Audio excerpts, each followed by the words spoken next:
We are starting off today with WWE as the Stanford-based promotion is reviving its Bad Blood event to commemorate the anniversary of the first ever Hell in a Cell match, which took place on October 5th, 1997. That historic match featured The Undertaker facing Shawn Michaels and also marked the debut of Kane, a moment that has become legendary in WWE history. WWE Bad Blood 2024 will air at a special start time in October, even though it's a premium live event in the United States. The event, set for the State Farm Arena in Atlanta, Georgia on Saturday, October 5th, is scheduled to start at 6 p.m. Eastern, 3 p.m. Pacific, and this early start time is not a mistake. According to PW Insider, the reason for this early start is due to direct competition with another event from the TKO group, UFC 307, which will be held the same evening at the Delta Center in Salt Lake City. WWE have chosen the earlier start time to avoid having both shows go head-to-head. The Bash in Berlin premium live event kicked off in a big way as Cody Rhodes defended his undisputed WWE Championship against Kevin Owens. It saw Rhodes pick up the win and successfully retain his championship. The event would close with Gunther retaining his WWE World Heavyweight Championship after defeating Randy Orton. While speaking during an interview with Gorilla Position, Gunther acknowledged that while he and Cody Rhodes are on the same team, their roles on the show didn't matter much. Gunther noted that Rhodes, as the undisputed WWE champion, took one for the team on Saturday. Gunther more or less confirmed that he would return the favor at WWE Bad Blood. He informed that Rhodes will be in the main event, especially since the event will take place in Rhodes' hometown of Atlanta, Georgia. Gunther explained that although they are competitors, they still play for the same team, and it made sense for him to be the one who walked out last this time. He believes that at WWE Bad Blood, it'll be fitting for Cody Rhodes to take that spot, emphasizing their dual roles as both competitors and teammates, depending on what the situation calls for. NXT No Mercy news now, as Sunday's opening bout was nothing short of electrifying as Holland and Andre Chase defended their NXT Tag Team Championships against Nathan Frazier and Axiom. In the beginning act of the match, Frazier and Axiom overwhelmed Chase with high-flying action. It was only thanks to the pure muscle of Holland that Chase U held their ground in the tag team contest, and the Colorado crowd cheered louder and louder as they watched the match draw on with near fall after near fall. All of the stars involved in the bout showcased their incredible talent inside the squared circle. During the match, there were communication issues between Frazier and Axiom. The latter was on the turnbuckle when Frazier ran the ropes, causing him to fall on the top rope, and later on in the match, Axiom hit Frazier with the golden ratio. However, despite these miscommunication issues, Frazier and Axiom fought hard to win the match and regain the NXT Tag Team Championship. Following the match, Holland surprised everyone by snapping and betraying his Chase U teammates. Holland first took out Duke Hudson and Riley Osborne, then he went after Andre Chase, shoving Thea Hale aside to put Andre through the announce table with a capture DDT.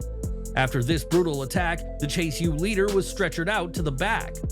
The crowd was all behind Frazier and Axiom and were booing Chase U at times in this one. After the turn, the crowd chanted "one more time" rather than booing Holland. Backstage later, Holland refused to answer questions about his actions, and this is not the first time Holland has betrayed his teammates. Last year on WWE SmackDown, he turned on his former Brawling Brutes teammate Butch, now known as Pete Dunne.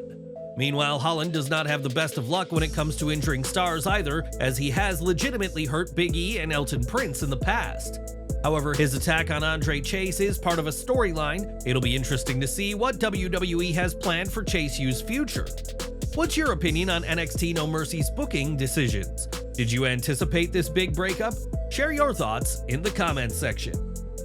This month marked 10 years since Kevin Owens signed with WWE, and since then, the prizefighter has brought the fight to countless superstars in NXT and the main roster.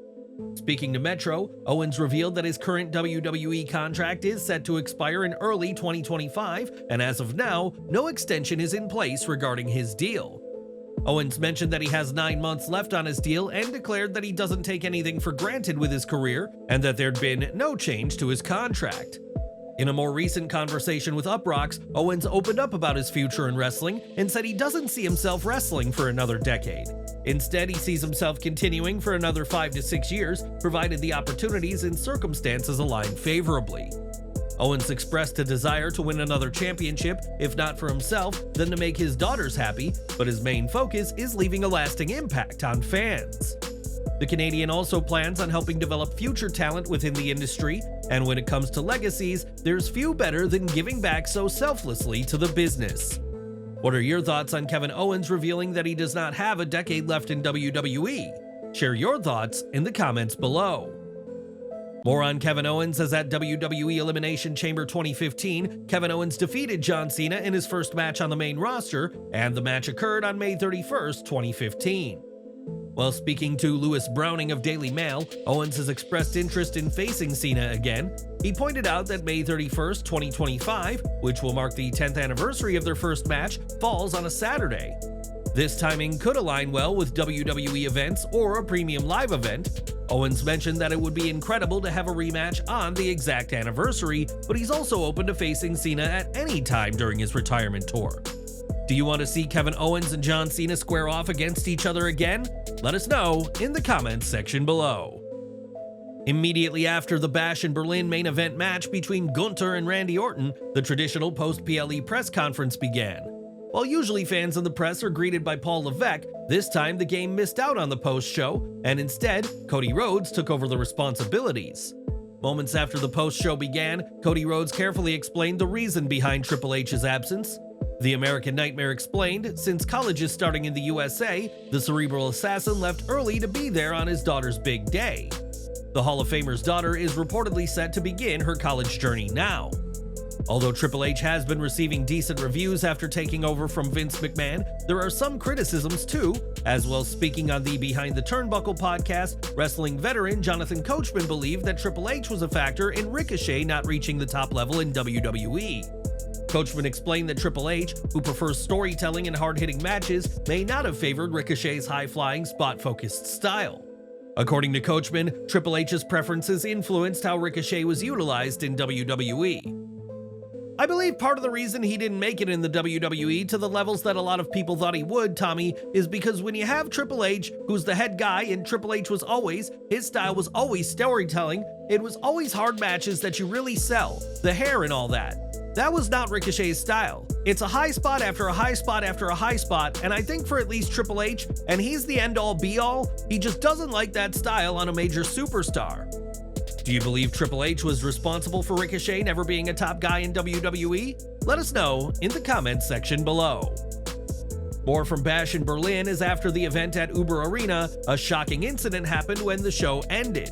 As people were leaving, two fans got into a fight. One fan was arrested right away, and a woman who was also involved was seen shouting. A video of the arrest has been going around online and is getting a lot of attention.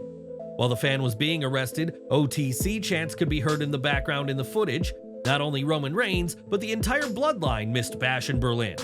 Bash in Berlin will be remembered for its solid in-ring action, but the fans' arrest has certainly captured the attention of many as well. Regardless, we hope such incidents never happen again after a WWE show. Jaida Parker is one of the rising stars in NXT's stacked women's division. She's already turned many heads with her performances and has competed in some historic matches. However, she is yet to win a title in the company.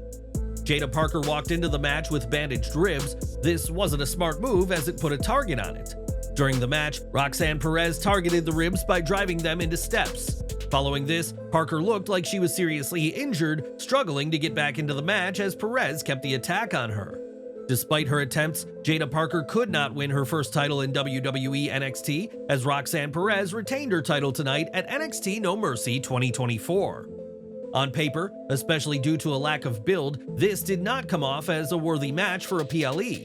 However, the crowd clearly came to see these two women, and they played into that volume with charisma and intensity. This was one of the best performances of Perez's career, knowing when to take her time and milk the reaction. She made Parker look like a terrifying challenger for the Prodigy. To the challenger's credit, this was a career-making performance, so much better than anything she has done before. She leaned stiffer with her strikes, she improvised far more than usual, and sold her ribs consistently. This win solidified Perez's status as NXT Women's Champion, and apart from Asuka, no woman in NXT history has more premium live event wins, previously takeovers, than Roxanne. The Prodigy is by far one of the most accomplished women in NXT history and will likely go down as the greatest should her reign continue for longer. The segment wasn't done yet, as the real surprise came after the match when the arena lights abruptly went out during Perez's celebration. Giulia, the former Stardom standout, made her dramatic debut with new entrance music, walking to the ring to confront Perez. Standing face to face with the champion, it was clear that WWE is positioning Giulia for a significant role in NXT. Fans are already speculating about how soon she might challenge for the title. This was a big moment and a long time coming for Giulia's NXT debut. NXT No Mercy's main event of the night took place between All Ego Ethan Page and Hendry for the NXT Championship. Firstly, Trick Williams tore the house down with his entrance as special guest referee. Hendry received a great reception, and Page cut a short promo in the gorilla position before he made his entrance. The match saw both challenger and champion come close on several occasions, with each near fall bringing forth the issues between Page and Williams and allowing Hendry to take momentary advantage. Hendry thought he had the match won when he kept Page down for the 3 count, only for Williams to spot that Page had his foot under the rope and cease the count. As a result, the usually jovial Hendry got in the face of Williams in protest, allowing for All Ego to bundle them into one another. Multiple near falls and a second referee entering the fold later, Page landed a DDT onto the NXT title belt, and he had the bout won if not for Williams re-emerging to break the count. Page would hit a low blow while Williams dispensed of the title belt, then hit an Ego's Edge on Hendry for the guest referee to reluctantly make the final count. This was a controversial finish, but Ethan Page closed out NXT No Mercy as champion. Then Pete Dunne jumped Trick Williams to hype their match on NXT next week. After sleepwalking through the first half of the show, the crowd woke up to the point of giving one of the biggest reactions of any WWE crowd in the US all year. It's a shame that the finish felt so flat. While this is expected with the heel stealing the face's moment, this did not feel like a proper capstone to the night after the women's title match and Giulia's debut. What's your take on the NXT No Mercy main event match? Do you think that Trick Williams will win the NXT title back? Let us know what you think in the comments section. NXT No Mercy marks 2 events in a row where a highly anticipated heel turn didn't happen. At WWE's Bash in Berlin 2024, Kevin Owens was expected to turn on Cody Rhodes, but he embraced the American Nightmare, and the two continued their friendship. Similarly, in the main event of NXT No Mercy, everyone expected special guest referee Trick Williams to turn on Hendry, but as we witnessed, that didn't happen either. However, after No Mercy went off the air, the special guest referee walked off with Hendry and then literally turned around, trolling fans who were expecting him to become a villain. Everyone was expecting it because it was being teased on NXT in the build-up to the match. However, it looks like Williams will be a good guy in WWE for a while going forward, and it makes sense considering the great reactions he gets. What do you think about this match? And while a rematch could be on the cards, was Hendry losing a right decision by WWE? And were you expecting Trick Williams to turn heel? Sound off in the comments below. Zachary Wentz, who had recently won the X Division title at Emergence, brought his championship to the ring, though this match was purely about pride, not titles. The battle allowed Wentz to reclaim his identity after his time as Nash Carter, while Wes Lee had his own points to prove. Zachary Wentz looked like the better man early and often in this match, while Wes Lee needed to take cheap shots to stay in the action.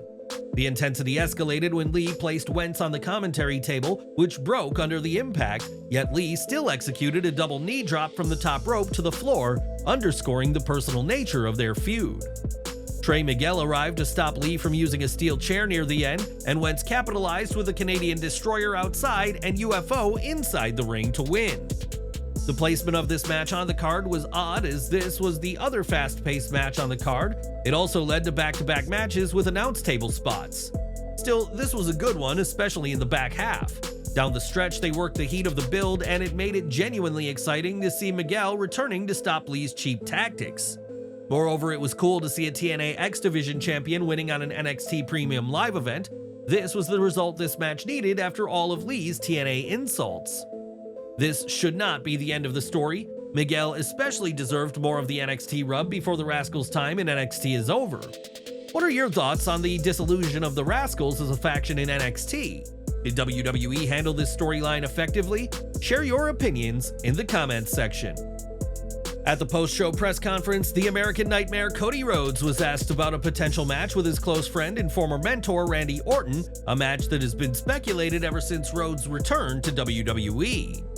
Cody Rhodes stated that the match would be very much different than any of their previous encounters, also highlighting his first ever match with Raw being against Randy Orton when he started his career. The American Nightmare acknowledged the potential of the in-ring showdown, but stated that there has to be a lot of build-up for this teacher versus student storyline. However, in the end, Rhodes admitted that currently there were no plans for the match. What are your thoughts on Cody Rhodes addressing a potential showdown with Randy Orton at the WWE Bash in Berlin PLE post-show? Sound off in the comments. Cody Rhodes was also asked if he knew about the Janel Grant lawsuit and whether the locker room knew it properly, as he was asked why the WWE locker room has remained so silent about the lawsuit. Cody Rhodes explained that it's not about belief or non-belief. The focus for the wrestlers is on delivering great performances for the fans, with the attention it takes to tell compelling stories and have strong matches night after night. As a result, most of them are finding out information about the lawsuit at the same time as everyone else, including how the situation will be resolved. Rhodes emphasized that the silence isn't an intentional effort, but rather a reflection of their commitment to their day-to-day responsibilities in WWE. Cody was also asked if he would end up watching the upcoming Vince McMahon documentary. Rhodes noted that he would eventually watch it and further added that there is misinformation in terms of WWE having no involvement with the documentary. As the release date nears, both fans and critics are eagerly anticipating how the series will address Vince McMahon's complex legacy, particularly in light of his ongoing legal and ethical challenges. Mr. McMahon is expected to offer a candid and comprehensive look at the man who has been a central figure in the wrestling industry for decades. The lawsuit is currently on hold pending federal investigation. Regardless, we'll have to see what will become of Vince McMahon in the end, as things simply do not look good for him. What do you think about Rhodes versus Orton? Is it too early to see them work? And would you agree with what Cody had to say about Vince McMahon? Sound off in the comments below. At NJPW Resurgence in May 2023, Mercedes Mone competed in a one-night tournament to crown the inaugural Strong Women's Champion. In the final match, Mone faced off against Willow Nightingale and was on track to win the title. However, things took a turn when Mone slipped from the top turnbuckle and injured her heel. Following the accident, the match quickly ended, with Nightingale pulling off a surprise victory over Mone. It was widely believed that the match's outcome was altered on the spot, and Mone has since confirmed that she made the call to lose the bout. While speaking during an appearance on the Junkies on 106.7, Mone explained that years of practice and training prepare wrestlers for bumps and risks in the ring, but injuries can still happen unexpectedly. Mone explained that she had been set to win the NJPW Strong Women's title, but due to the severity of her injury, she instructed Nightingale to win instead since she was unable to stand. She said, "Just the many years of practicing and training in the ring, you're prepared to take all these bumps safely and effortlessly. Sometimes the moves really hurt and you can get injured, and sometimes you don't know who's going to win. When I broke my heel last year, I was supposed to win this championship, the NJPW Strong Women's title, but I was too injured that I just told the girl, I'm like, you're gonna have to win this title, because I couldn't even stand up. So you never know what's gonna happen in wrestling, and I think that's what's the funniest part. It's like, yes, it's live, yes, it's predetermined, but you have no idea what's gonna happen." Mercedes received praise for her efforts in taking the match to its conclusion, but one former WWE star criticized Mercedes Mone in a profane manner.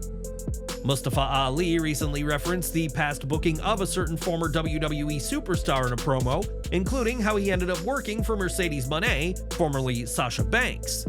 This superstar is Sydney Akeem, who was previously known as Reggie and later Scripps.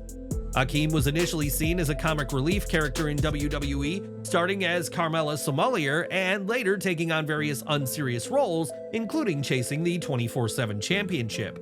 He was only taken seriously when he transitioned to NXT and became known as the Masked Man Scripps.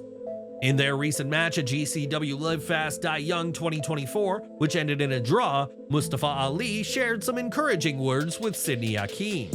He spoke about how he had watched Akeem being booked in various gimmicks over the years, but was now excited to see him in a position where he could truly showcase his talent. "For years I watched them give you bullshit gimmick after fucking gimmick. You're getting fucking champagne for Carmella one day, you're fucking Sasha Banks' bitch the other, then they go, oh, we can put a fucking ugly green belt on him and have him flip all over the arena, that'll be fucking entertaining. And now the fucking world gets to see who the fuck you are."